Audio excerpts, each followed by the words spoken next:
어제 치러진 일본 참의원 선거에서 아베 일본 총리가 이끄는 여권이 과반을 훌쩍 넘겼습니다. 네, 하지만 개헌 발의가 가능한 3분의 2 의석 확보에는 실패해서 아베 총리가 밀어붙이는 개헌 추진에는 차질이 빚어질 것으로 보입니다. 도쿄 연결해서 알아보겠습니다. 황보현 특파원. 네, 도쿄입니다. 네, 선거 결과 집계가 모두 끝난 겁니까? 그렇습니다. 오전 4시 40분쯤 참의원 선거 결과 집계가 마무리됐습니다. 선거 결과를 간단히 요약해 본다면 아베 정권이 과반은 확보했지만 개헌안 발의가 가능한 의석 확보에는 실패했다, 이렇게 정리할 수 있습니다. 네, 참의원 선거는 3년마다 전체 의석 중 절반을 뽑는데 이번에는 모두 124석을 선출했습니다. 계산이 좀 복잡하지만 간단히 보면 자민당과 연립 여당인 공명당을 합쳐서 63석을 확보하면 과반이 되는데 개표 결과 이보다 8석 많은 71석을 차지했습니다.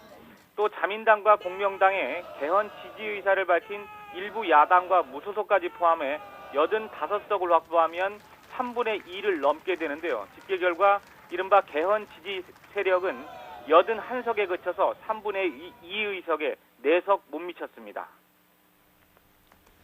이번 선거 결과 어떻게 평가할 수 있을까요? 네, 아베 내각이 안정적인 정권 운영을 해나갈 수 있는 기반은 마련했지만 아베 총리가 강한 드라이브를 걸어왔던 개헌 추진에는 차질이 불가피해졌다고 평가할 수 있을 것 같습니다. 아베 총리 입장에서는 절반의 승리가 되는 셈입니다. 아베 총리는 선거 전부터 승패 기준을 과반수라고 공공연히 밝힌 만큼 이번 결과를 스스로 승리로 규정했습니다. 아베 총리는 개표 결과에 대해서 국민의 지지를 확인한 만큼 주요 정책을 안정감 있게 계속 추진해 나가겠다고 밝혔습니다. 하지만 개헌 추진은 이전보다 어려워지게 됐습니다. 이번 선거 전 중의원과 참의원 모두 개헌 발의가 가능한 3분의 2 의석을 확보한 상황이었는데 이번에 참의원에서 4석 못 미치게 돼 이대로는 참의원 안에서 개헌안 발의 자체가 힘들게 된 겁니다. 다만 이번에 당선된 무소속이나 일부 야당 의원을 설득해 개헌 지지 세력으로 만들 경우에는 다시 개헌 추진이 동력을 얻을 수 있긴 한데 쉽지는 않아 보입니다.